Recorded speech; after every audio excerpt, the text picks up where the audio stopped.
We are living in an artificially induced state of consciousness that resembles sleep.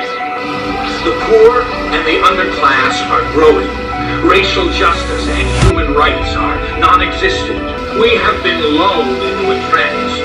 They have made us indifferent to ourselves, to others. We are focused only on our own gain.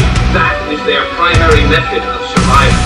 Keep us asleep, keep us selfish, keep us sedated. You're listening to Toward Anarchy on the Republic Broadcasting Network.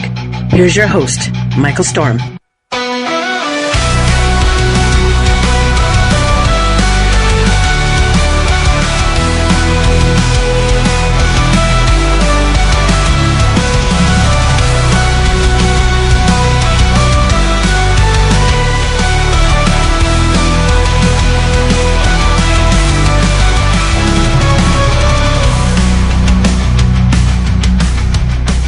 Toward Anarchy, and man, thank you so much for joining me. I'm Michael Storm.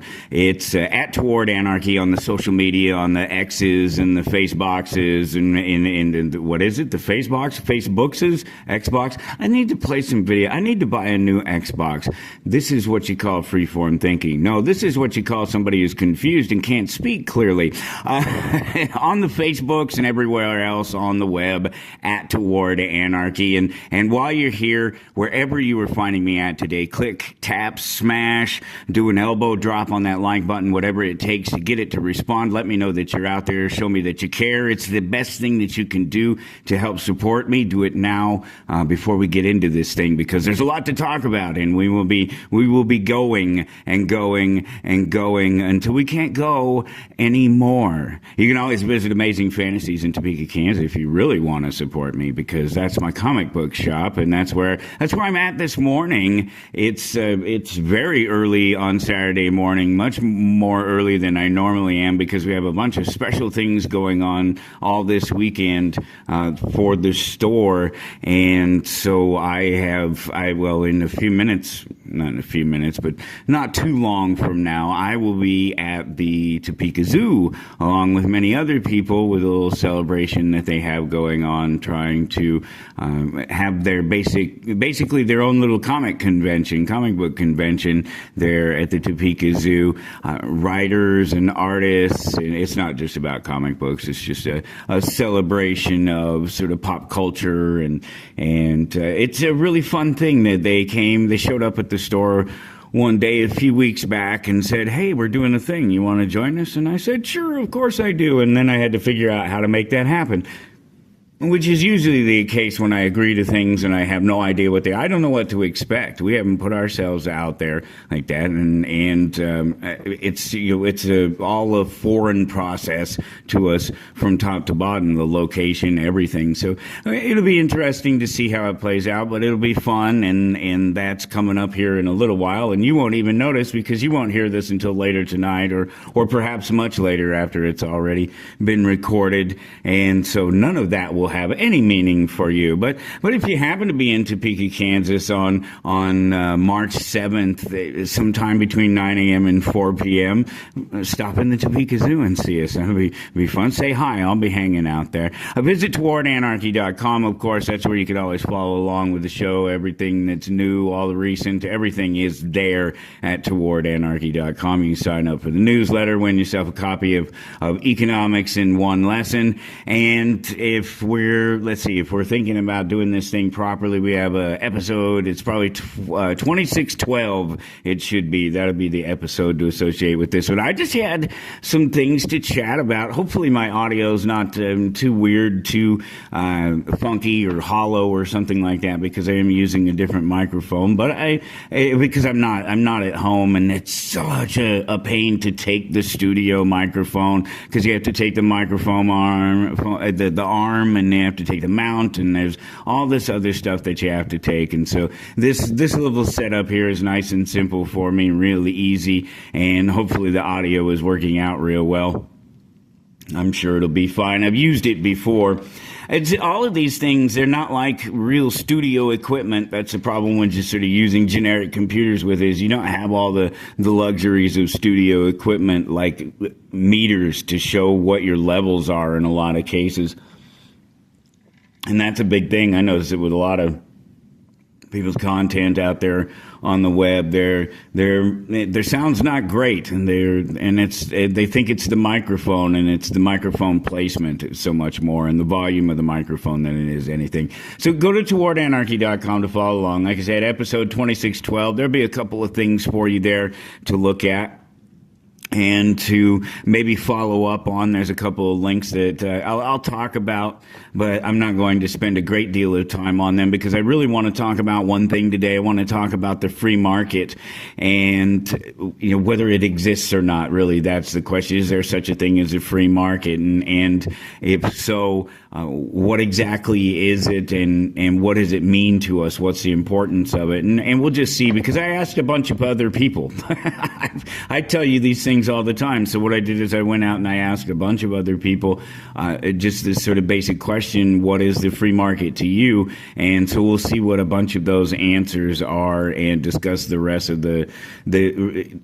It's not a complicated topic. It's one of these topics that when we get to it here in a minute, you'll recognize as an argument that I make fairly regularly in accepting the free market and accepting a lot of things that we have to deal with. So we will do that, but there's a couple other things that I want to chat about on the way there because there's so much going on. And so I thought it'd be, of course, important to maybe look at some of the economic things that are happening and the political things that are going on. Of course, there's a war since the last time we talked, except that it's not called a war, and that's because the Dow is over 50,000, so we don't call them wars anymore when the Dow is over 50,000. They're just limited something or others, preventative, not an attack, not war.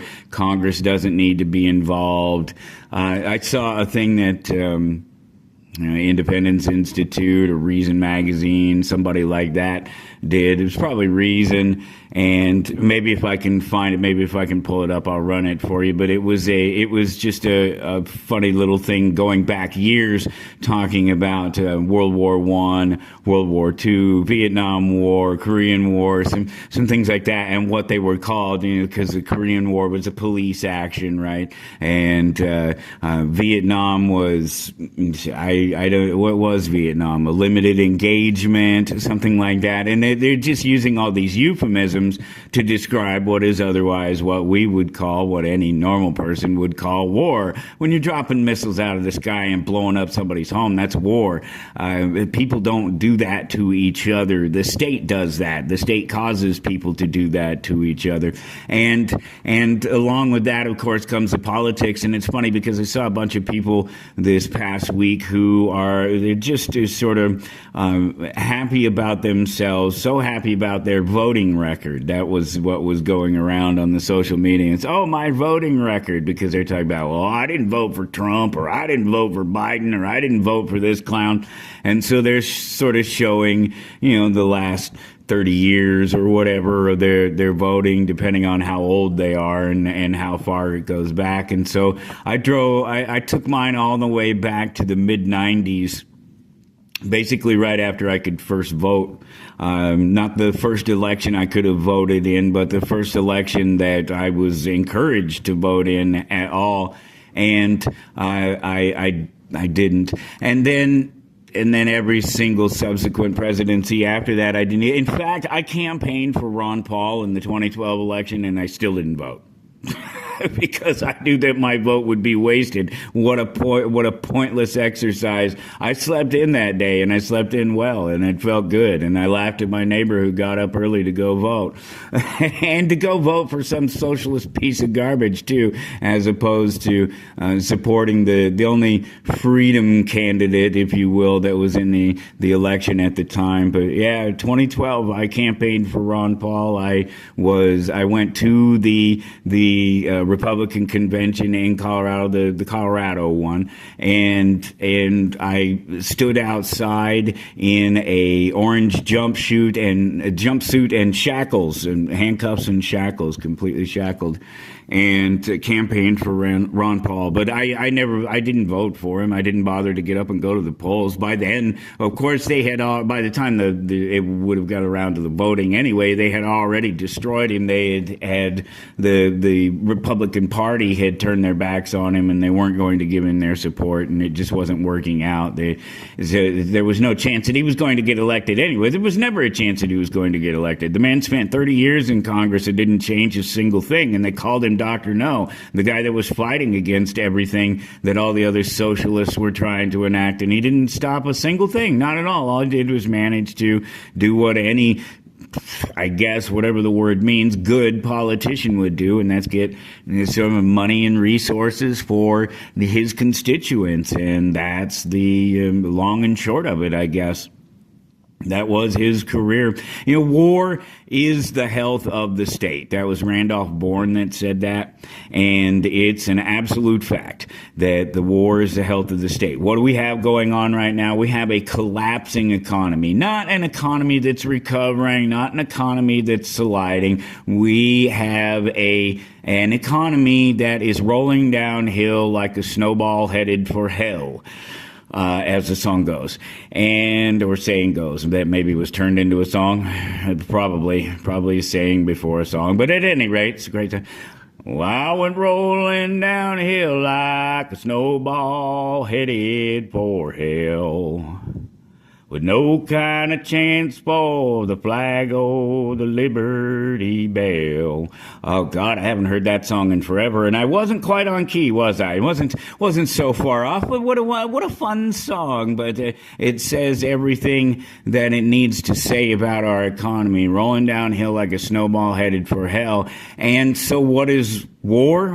What is it good for? It's great for distracting you from an economy that's collapsing and the fact that your criminal, murderous, scumbag leaders, I'm doing the Nixon quote thing there, where leaders, really, these people are leaders. They abuse and murder children for fun. It's a party thing that they do. They throw great big parties. They want to throw the biggest party ever. If you know, you know. If you don't, you don't. If you're not paying attention, don't bother. You won't learn anything. It'll just scare most of you because there's nothing you can do about it. These people are psychopaths. These people are murderers. There is a murderous, satanic, baby-killing cult that rules the world. And for some of us, this is not new information. For everybody who's listening across the network, this is not new information. This may be new information from some of you, and it may take a while for it to settle and to set in and for you to really realize exactly what it is that's happening. But really, it's okay because it's really, all you have to do is stay away from them. and keep an eye on your children, and you will be fine. It's crazy that the psychopaths rule the world, but it only makes sense when you look at it from an anarchist perspective. When you look at it from a societal perspective and a sociologist perspective, a psychologist perspective, any one of those would tell you why the psychopaths rule, and why they are in charge, and why they are attracted to positions of power, politics, places where they can put themselves in the best positions to take advantage of people, to harm people, to do the nefarious things that they do. And one of the best ways to protect yourself, to insulate yourself from the useless dictates of the state, which they're all useless. Obviously, they don't stop anyone from doing anything, right? Just writing something down on a piece of paper doesn't stop anyone from doing anything. So these useless dictates from the state, that's what they are. But the easiest way to get around them is to become a member of the state, to be somebody who makes those decisions, to be somebody in power, or to buy a member of the state, or more of them, as many of them as you can get in your back pocket because you're rich, to insulate you, not protect you. There's no protection. Trump learned that, a few months back before the election. He learned that. He learned that no one is safe out there, and that's part of the reason that he's gone the way he's gone. He was already insane and probably a narcissist and megalomaniacal. There you go. I'm surprised I was able to spit that word out. It's a little too early. It's really early for me. The sun hasn't even come up. I'm not even seeing any sunshine yet. It's close, though. It's getting real close to that time. Listen, there's no solution in the state, and it's just a bunch of liars and thieves and murderers, and none of the votes. Your voting record isn't going to change anything. It's not going to make anything better. And they're going to continue to wage wars to distract us from the fact that Congress isn't going to prosecute any of the people in power who are on the Epstein list. And we only have half of the, whatever you want to call it, a list at this point, the files now, the great big distraction that everybody has been involved in. And now they're waging a war to distract everybody from. Yeah, maybe a little bit. No, really the war is about the economy, and it's about Iran trying to assassinate Donald Trump, supposedly. They've made that claim. And true or not, makes no difference. He's going to do what he wants to do. There's so much of this insanity, and a lot of it is tied to the economics. So, of course, the government shed a whole bunch of voters since Trump took over in office, 386,826 voters, which is crazy because we talked about it before, and I talked about there having to be significant numbers of people, like hundreds of thousands of people, slashed from the payrolls of the U.S. government, the federal government, for it to make any difference whatsoever in terms of the money that's spent. Well, what's crazy is that they fired all these people, got rid of all these people, shed this number of jobs. 386,826 is the number, I believe, and supposedly those jobs are just gone. Those people are gone. But where'd the money go? The money certainly didn't come back. We're in more debt than we've ever been. The government is spending more money than it's ever spent. Of course, I told you this. This is exactly what the plan was, that this is what it would happen if exactly what's happening now. The whole war thing is a given. At some point, any point, it's an option for any of the presidents, and they all wage them, and they all wage them on their own levels and for their own reasons, not for good reasons. Not for reasons of protecting Americans' freedom, certainly not. And it's not, of course not, because the argument is that they're protecting the freedoms of the people in Iran and freeing the Middle East and protecting Israel and doing all these things to protect all these people, but they don't protect their own people here at home.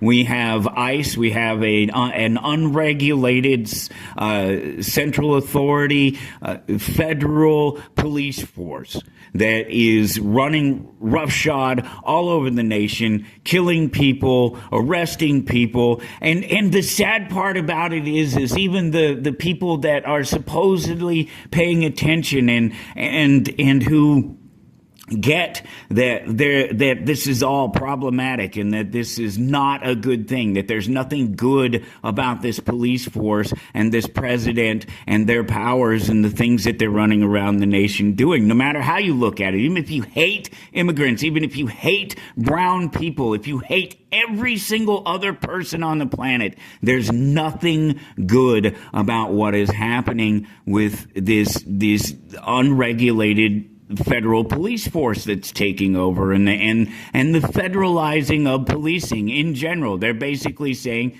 that the states, we don't care if the states don't do what we want them to do. We will send our federal police force in there and we will arrest citizens. We will kill citizens. We will do whatever the hell we want when we want to do it. There's nothing good about that. Not in any sense of the word. Even if this wasn't America, if this was goddamn Nazi Germany or Maoist China or any other dictatorship in the world. It wouldn't be good then. It's not good now. It wouldn't be good before the dictatorship took over. None of this is a good thing. And of course, I'm not even getting into the ratcheting effect and what happens when the next clown gets in power and decides that he's going to run roughshod and do whatever he wants to do with the federal police force. What are you going to do when they start rounding up Christians?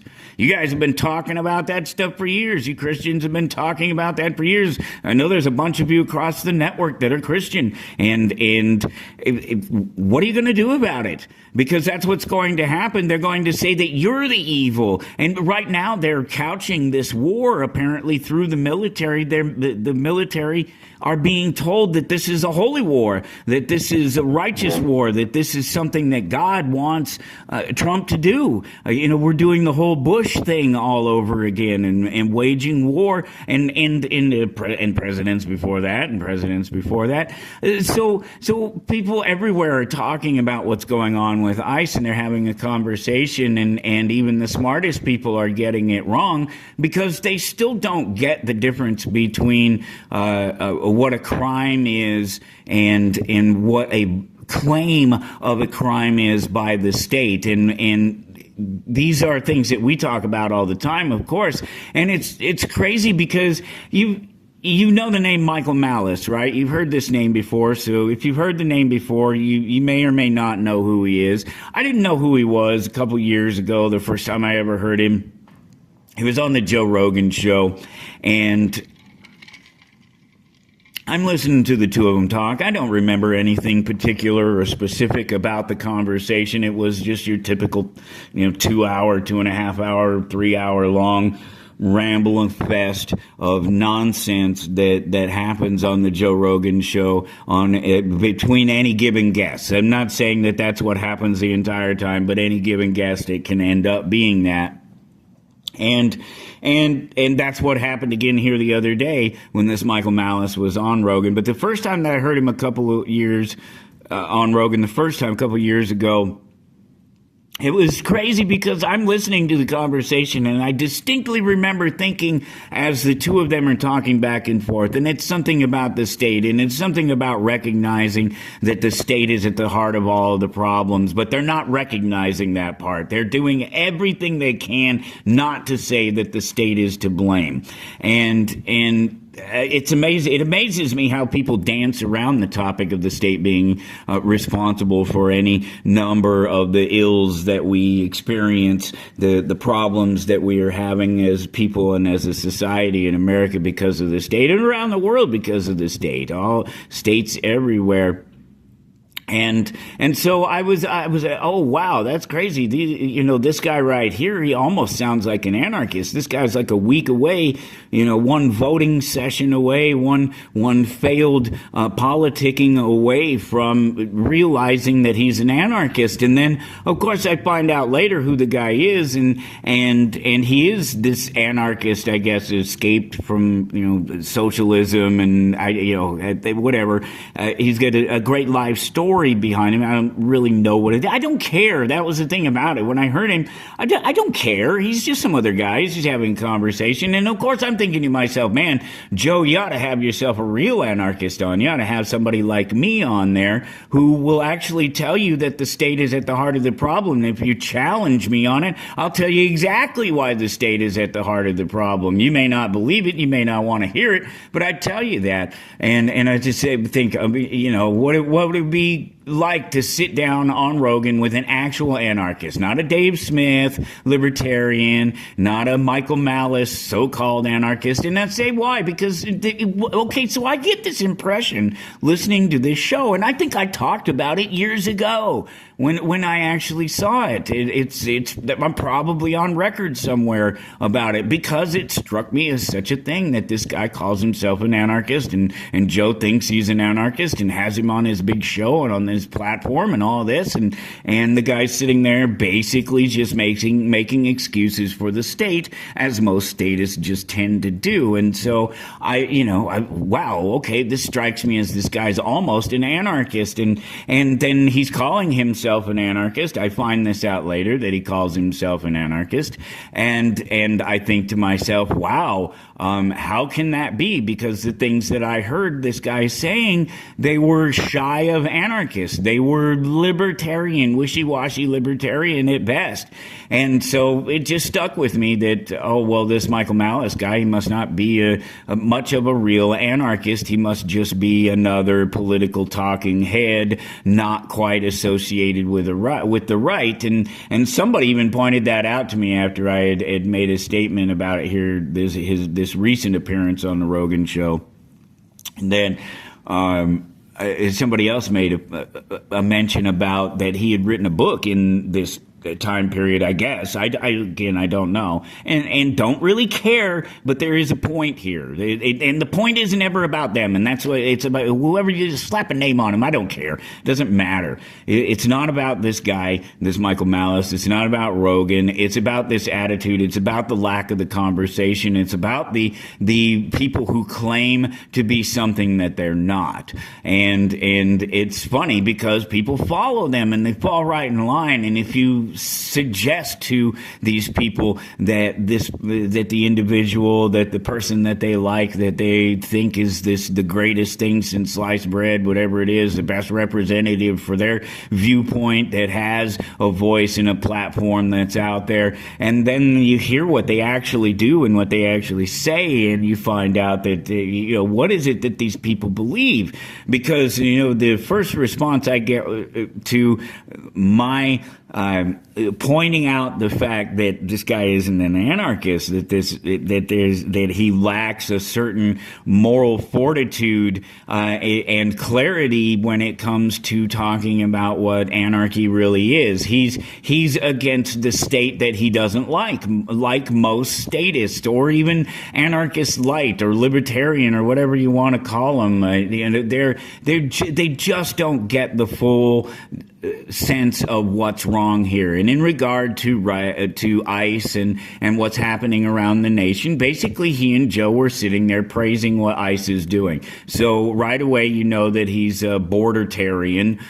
He's somebody who thinks that the federal government should dictate what happens at the border, and that apparently it should be okay for ICE to run around, because they didn't say that they shouldn't be doing this. They said that they basically were stating that they should be more careful about it, and that they should make it, because what they were, the conversation is about, what they were really talking about is these numbers that have come out, that are the numbers that are supposedly related to the whole what it is the mission for ICE is, and who it is that they're arresting, and what are the percentages of them being criminals, and particularly violent criminals. And so they're going through these various numbers, and the reality is that most of the people that ICE is chasing after, the basis for them chasing after them is that they've crossed the border. That's it. They've tried to slap some, and they even will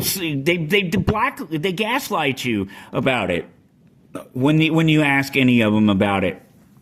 If you question what it is, the criminals that they're rounding up, well, they're criminals because they crossed that imaginary line, and they say that a lot, even though that's not the question that's being asked of them, and they know it. They're very well familiar with what question is being asked. They want to know, are these people violent? Do we actually need to use violence to do something about these people? And these scumbags in uniform, these military people, these mouths for the administration, whatever, they're real pieces of garbage, these people. All of them, the entire administration. It's one of the worst ever. It's one of the worst in history. There's no question about this. These people are insane, and they have no business telling anybody what they should be doing with their lives, let alone having their finger on the bomb. But so we had this conversation And even the best of these people, supposedly, the people that are putting on these airs, they're putting on an appearance that they are something that they're not. And they have a conversation with a Joe Rogan, and they're talking about this as if it's a good thing, and they're not saying that it shouldn't be done, and they're not saying that there shouldn't be any excuse, and that there never should be any violation of any citizens and people, especially when you're looking for immigrants. The second you find out somebody's a citizen, I don't care, they should be freed, but they shouldn't be rounding them up anyway, because we already know that there's no mandate for them to in our Constitution. There is nothing that suggests that we have to protect the border from people who just want to work, who just come across. The other arguments about the money and about the voting and messing with the voting pool, that's problems with our system, not those people. Those people will not come here enticed by that. If that's your argument, that that's what brings them here, is the free handouts and the fact that they can be involved in the political system when they can't. There's actually a provision for that part in the Constitution. It says, well, not in the Constitution, but there's those documents out there, those laws that make it clear that only citizens can vote. That's fine. Whatever. That's great. That's an argument that you can make. That is a problem with this system, not a problem with those people. Those people aren't criminals because they come here and take advantage of a system that is criminal. They're ignorant. They're like a whole lot of Americans. You want to do something about the problems with the system, the things that bring foreign people here to our land to take advantage. It's not our land. It's not yours. To take advantage of the system, fix the system. And if you say to me, well, why don't they fix their system? Well, you are just using a logical fallacy, one of many that get used in these arguments, and I just don't care. I don't even have the time to listen to people like this anymore. I never did, and I'm not going to start now. So Michael Malice and Rogan are talking, and Malice says that DUI is a violent crime, because they're talking about these percentages of crimes, what they are, the percentage of people that have certain crimes that they're rounding up, that ICE is rounding up, and DUI is on the list, and there's some percentage, whatever it is. And so they're talking specifically about that. They're not saying it's wrong. They're not saying it's bad. They're not saying that the state makes claims against people like DUI that are, if we must, victimless crimes. They're crimes fabricated by the state. There's no victim. There's no damages. Nothing has happened to anyone. So DUI being called a violent crime is, let's just say, Michael Malice, a misnomer. It's not quite right. It's not exactly what you're trying to say, because the fact is that the state makes the claim of DUI against many, many, many people who have never harmed anyone, who've never been in an accident, who've never committed a real crime, a violation of another person or their property. DUI, that is a violent crime. That is what Michael Malice said to Joe Rogan. It's not. It can be a potentially violent act that becomes criminal, but in fact, the intention is the opposite. So what we're talking about here when we're talking about DUI, we're talking about intent. The intent is not to harm someone. The intent of the person who is driving drunk is to get home in one piece with their car undamaged without harming anyone else. That's a very safe and basic thing that I have no problem saying, because it makes sense, because it's the reality, right? They're not getting in their car going, God, I'm going to kill somebody today. I hope this is it. This is the day. This is my weapon. I'm out there on the road and here I go. It's literally the opposite of that. And so what we're talking about is intent. And what happens a lot of times, intent is a matter of the law.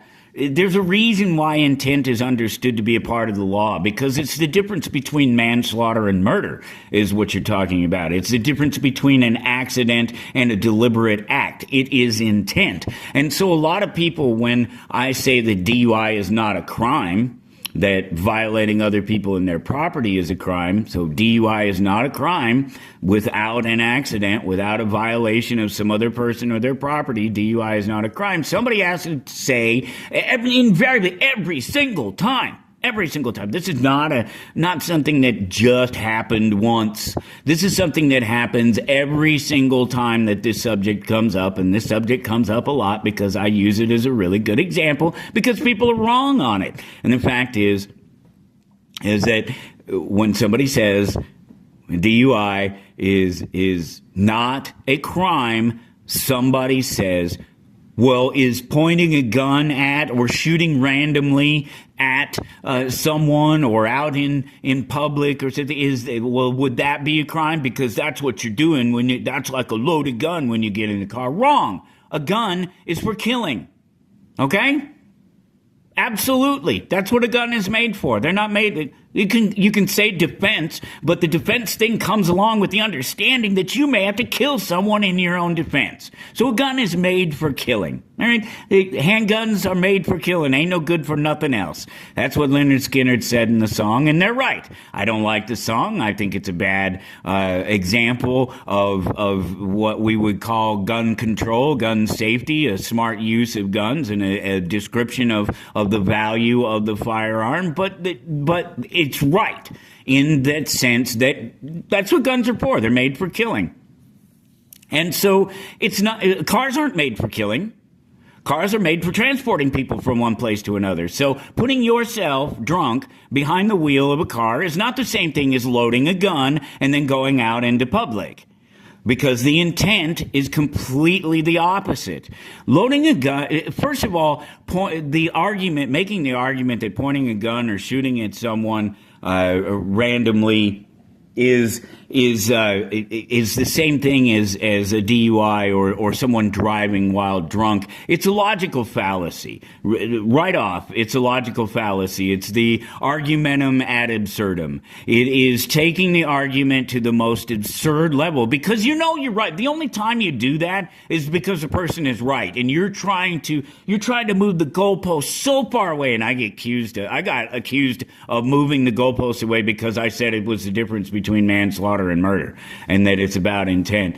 They move the goalposts so far away so as to pretend that they've removed themselves from the real conversation. Well, if you can pretend that you removed yourself from the conversation of this and taken it to this other space, then obviously those two things don't follow. It's a non sequitur. It is a non sequitur that driving a car drunk is the same thing as taking a loaded weapon out into public and firing it around willy-nilly, or even just sticking it in somebody's face, because the intent is entirely different. It just amazes me how it happens, how so many times it's happened that I've had this conversation and somebody multiple times, even in the last conversation, it was like every third person or something. That's exactly what they said. Pointing a gun at it's like pointing a gun at somebody or shooting randomly into traffic. No, it's not. It's not the same thing at all. Because intent matters. Absolutely, intent matters. Or what's the point of the law? You just make accusations and kill everybody that you think has violated you. There's no point in polite society. You just go around killing everybody. That's chaos. That's not anarchy. That's not a republic. That's not even a democracy, even a pretend broken-ass one like the one that we have. It's none of those things, and it's really kind of sad. And it's all about legal and illegal, right? So DUI is an illegal thing because the state says it is, not because it's a violation of somebody necessarily. But I'm sick sick of the word illegal. I'm seriously enough with the word illegal already. It's completely meaningless at this point, more so now than it is or ever has been. It was always illegal. And as soon as I say that, I know there's somebody right now that's going, what do you mean illegal? They're illegal because they're illegal. I'm not talking about illegals. I'm not talking about the people coming across the border. I'm talking about the word illegal in general and the use of it, and saying that things are illegal when your goddamn politicians are and the richest people in the nation are running a child murdering ring, not to mention all the other things that are going on with it. And they have been for decades, and they've been participating in it, and they won't prosecute each other from it. Do you think that their claims of what's legal and illegal matter anymore at this point, when that's not me moving the goalpost? That's not me using an absurd argument and taking things to the furthest away argument that I can get it. This is happening. This actually is happening. They're not doing anything about it. Have you read these files? Have you even just glanced at some of these things? I could have told you these things were happening. I could have told you these things have been happening for decades and decades. I've understood about these. All you have to do is take the wrong path down the internet. Just take the wrong freaking link one day down the internet, and all of a sudden you're in a whole different place. And most of you have never been on a 4chan. Most of you have never been on a 4chan back before they took them over and turned them into basically just weak, lame versions of Facebook, which is saying a lot because Facebook's pretty weak and lame. But as far as controlling the content that comes through them and the conversations and the information and the things that were being revealed in there, it's no worse or no better than any of the places on the internet. You have to take the information with a grain of salt. But the fact is, if you've never taken any trips to the underground internet, you don't understand what's going on out there. You don't get it. You don't get that there are people everywhere, all around the world, who are happy to harm other people. And they don't care, and a lot of them are doing it for weird, esoteric reasons, religion and beauty. You don't want to know. You really don't want to know this stuff, and because you don't want to know this stuff, you don't realize that it's more prevalent than you think.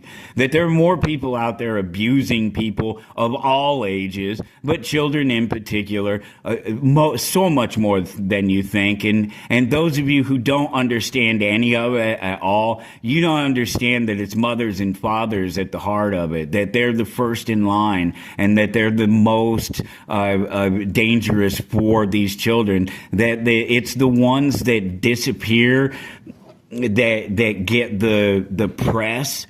It's the ones that, this person went astray and left the family and they didn't feel good and the family didn't want him to go and blah, blah, blah, that gets harmed and ends up, on an Epstein list or whatever it is. And these are the people that get talked about. But the reality of it is the people who are turned out by their own parents, that are abused by their own parents, that are given over to the friends of the parents as debt or any number of other things. You just don't realize, and it's scary. But these people are doing this. This is happening. This is a real thing that has happened, and it's illegal. All of these things they're doing are illegal. But it hasn't stopped any of them. In fact, because of their grasp of power and money, it's bolstered them. They've helped create a shield for themselves with the law and from the law. So they use the law to shield themselves, and then they use their wealth and their power and their control to shield themselves from the law. It's a great little trick that they have, and money and politics can buy you those sorts of things. If drugs weren't illegal, there would be no cartels. You wouldn't have the things that are happening in places like Mexico, where you had this thing in Puerto Vallarta going on, and the lockdown and all the problems that are happening in Mexico here over the last couple of weeks. that have made the news, but these things have obviously they've been going on for years.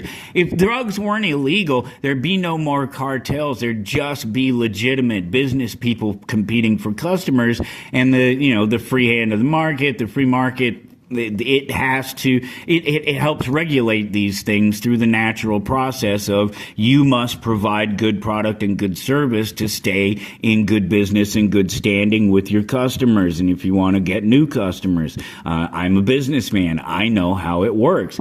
And so if drugs, you want me to say it another way? Because I know there are people, as soon as I say that, they're like, well, the cartel also deals in avocados. Well, that's another captured market. Avocados only grow in certain places, and it's not the avocados that they get the money from. It's the coveting of the land that the avocados are grown on that they get the money from. So it's their control over a place. If avocados grew in other places, better in other places, they wouldn't be able to control it. Are they able to control it because of either government ignoring it, government being powerless to stop it, or government being behind it? Either way, a black market in trade. The black market is at the center of it, right? So if I say it differently, will it make you feel better about it if you think that black markets and the cartels don't go away when you make things legal? They obviously do. We already know this. Prohibition is the perfect example of that. We know that there was some level of lawlessness and craziness that was happening in America, on American streets during Prohibition, that created gangsters, that empowered gangsters, that enriched gangsters, and then in turn enriched the state to go after those gangsters, and it was because something was illegal. That's it. We have an example of it. It's the same with the drug problem. Those things, nothing goes away if the things themselves don't go away. If the drugs don't go away, then the problems with drugs don't go away. But you can minimize the problems of drugs by minimizing the impact that the individual drug user and his problems with drugs have on people and on the system. You understand that, right? The less they impact us, the less it is a problem for anybody else but the individuals who are into the drugs and into the problem, that have the troubles. This is a very simple and easy thing to understand. We have examples of it throughout history, but let me say it to you just slightly differently so it makes you feel a little bit better about it. If drugs were not illegal, there would be no black market for them, and cartels would not be empowered and enriched by the illegal trade. That's it. You can't deny that argument. You can make an argument that some other cartel or some other power comes up and takes control of things. Well, that's government. That's the pro-state government. That's the government argument. That's somebody's always going to be in control. The losing argument, the losers argument. I use that language with quite a few people that I spoke to about this, that it's loser language. And that's what I was talking about at the beginning of the show when I mentioned that it's something that we go over on a fairly regular basis, because I think it's a pretty important point, is that so many times we've lost the argument before the argument has ever even begun.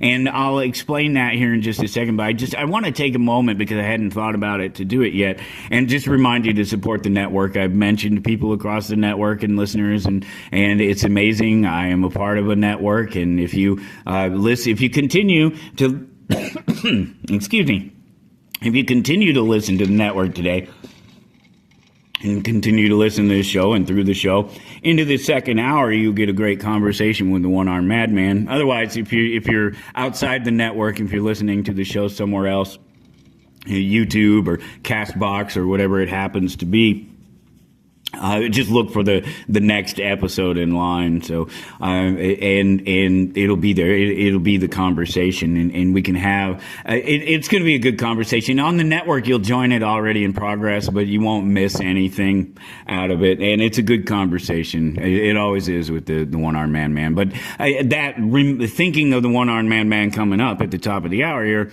it reminds me that yes, I am on a network, and I appreciate the fact that I'm on a network, and I do it for free. I do it for fun. I do it to help them fill the space, because I'm just one voice of many across Republic Broadcasting Network, and it's a pleasure to be able to do it and to be there every week. So I appreciate you helping support the network. republicbroadcasting.org. Go there and click on that donate button, and a couple of clicks from that, you're making a one-time donation, a regular donation. Listeners across the network have been doing it for years. The network has been here 20 years. It's been a long time, and I've been here for a lot of it, and it's been great, and it's been fun, and it's nice to know that there's a place that you can come and you can have these conversations, and they're outside the normal. There's no expectation, there's no control, there's no manipulation of the voices and who's saying what and the topics that they're having. So your support of the network is key. Just click that donate button and make it real simple. Otherwise, you can visit shoprbn.com, and that's the win-win. You support the advertisers by buying their products and their services, and they just continue to advertise. I know it sounds simple and sounds like you've heard it before, but you need to hear it again. You need to know that the conversation is so much more important to be had right now, and it has to be had in a place where you know that even if you don't believe what the people are saying, you know that they believe it, and they're saying what is truth, and that nobody is telling them that they have to say it, or that they can't say it, or that they have to say it a certain way. And that's what I experience across Republic Broadcasting Network. They let me say, I voluntarily make it a PG-13 presentation to make it accessible to the rest of the world and to a larger audience. But they don't tell me that I can't speak in a certain way or that I can't talk about certain topics. So if I said these things about the things being illegal, drugs, cartels, if I say it differently, does it make you feel better? Did that make you feel better in the way I said that and the way I presented it the second time? Because that's a bit of a hard statement. It's something that people who don't understand economics, people who don't understand the law and our system the way it is, when you say that if drugs weren't legal, there'd be no cartels. That's a pretty carte blanche statement, and so I'll take it back. And just alter it just a little bit. If drugs weren't illegal, there wouldn't be a black market for them. The cartoons, some of them are kind of cartoonish. The cartels, they wouldn't be empowered or enriched by the illegal trade, and that's the bottom line of it. And then, of course, that brings us to the free trade conversation, and we'll just spend the last 7 or 8 minutes talking about that here, because amazingly enough, the show is almost over again, except there's a whole second hour if you're listening on the network. Otherwise, you go to towardanarchy.com or wherever you're listening, Spotify or whatever, you just pull up another episode and listen to that.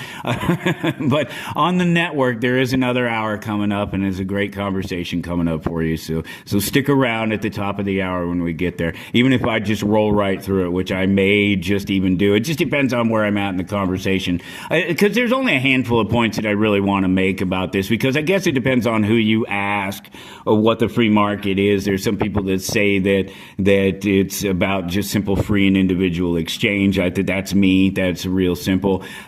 Some people call capitalism free markets, and then of course some people will argue whether that's a good thing or a bad thing. And some say that capitalism is a system, and that the free market is as a lack of a system, and that the free market is for corporations, and that a free market, as we understand it, that corporations couldn't exist in a free market because they require government authorization or something like that, which is just ridiculous. I've tried to explain this to so many times. We've been over this, and it really is one of these things that some people just don't get it. It's real simple, and if you don't get it, it means you're a simple person. I can't put it any other way. Well, I could say you're just retarded, and that's fine. It just means you're slow. It just means you don't get it, and you can. It doesn't mean that there's not a potential for it, but you don't get it at this point. Corporations are not a product of government. Government has usurped the idea of incorporation because it brings it power and control. But people outside of a government system in anarchy, people would still want to pool their resources and pool their wealth and create organizations. That's all a corporation is. It's a legal organization with a name, and you birth life into it because it's not alive. But it is alive because it represents the lives of real people, the people who created it and the people who work for it. Stop saying that corporations are a product of government. They're not, you economically ignorant tard. Can I be any clearer? I get tired of it because it's a stupid argument. And it's a loser's argument. Do you not understand that when you argue using their language and giving them power, that you've already lost the argument? If you argue that voluntary association and the pooling of resources to create something that doesn't exist wouldn't exist without corporate state sponsorship, you're an idiot. The free market can absolutely provide all the legitimate this is a quote, non-redistributive services provided by the monopoly government better, faster, and cheaper without waste, fraud, abuse, and extortion. These are just some of the people responding to me about what their impression of the free market is. Some people think that it's captured and exploited. Absolutely it is, but that doesn't mean that the free market is bad. It doesn't mean that we shouldn't practice the things that keep the free market as free as it could possibly be. Some people say it's an imaginary ideal that exists nowhere on the planet Earth, and these people are losers. These people have given up. They don't understand. I deal in free market all day long. No third party interferes with the transactions that I have. Yes, they extort me in the transaction if it's an above board transaction, and all my transactions are above the board.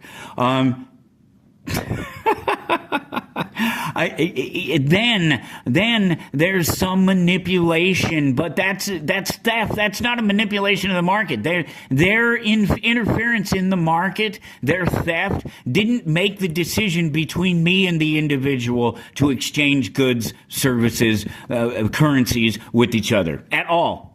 At all. The free market exists. If you don't think the free market exists, you lost. You gave up to them. Some people think it's as simple as if you want it, you have it, I want it, you have it, we shake hands, that's a trade. I think that's a fantastic way to explain it, because it is. That's all that matters. Those other interventions into it are facts of life that, taken to the next logical level, you do something about using violence to stop them from doing it. Short of doing that, you accept that there are ways of doing business, even if it's like gangsters. There are ways of doing business in this system where they will leave you alone. You pay them the tribute money and they will leave you alone. That's not the free market. That's government-controlled socialist redistribution of wealth markets, fake markets that don't have any real bearing on the important point of asking, what is the free market? Does the free market exist? It's not regulated by government, people will want to say. Right, well, that makes sense. That's the freest market that you could possibly get, is when there's no third party with power over the trade, let alone interference in the trade. Interference in the trade is one thing, but power over the trade to make entire decisions about what happens in the trade, that's completely different. Some people just call it anarchy. It depends on who you talk to. If you talk to to somebody on the left. They obviously don't know what it means. It's voluntary transactions. It's no taxes.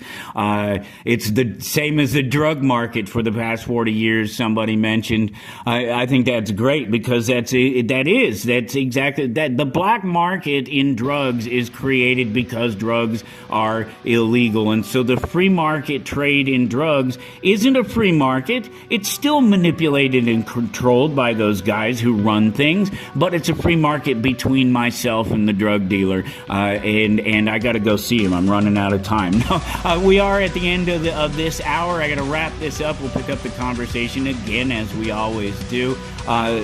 Visit towardanarchy.com, sign up for the email list, click that like button wherever you're seeing this, and if you're on the network, stick around because I have a conversation with one armed madman coming up next. Until then, take care.